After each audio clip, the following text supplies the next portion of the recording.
Dragi prijatelji, saborci, noćas se u ovoj ulici skupilo najbolje među nama.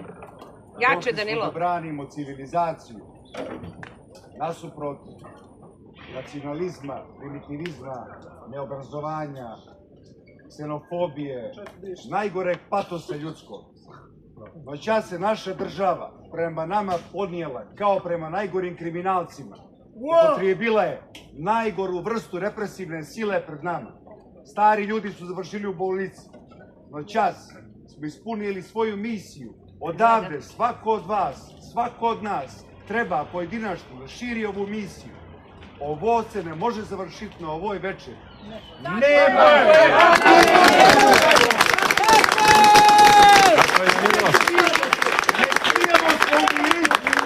Noćas je ova država. Nije ovo Srbija! Nije ovo Srbija! Nije ovo Srbija!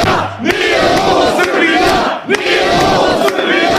Nije ovo Srbija! Nije ovo Srbija! Nije ovo Srbija! Nije ovo Srbija!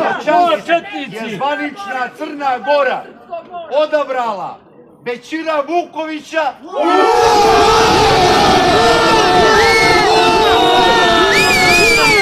umjesto Miloša Karadaglića. Kako je? Miloše! Miloše! Miloše! Miloše! Miloše! Miloše! Miloše! Miloše! Svaka vam čast, svakome od vas koji ste noćas ovdje. Vi ste prvoborci. Naša borba počinje noćas. Bravo!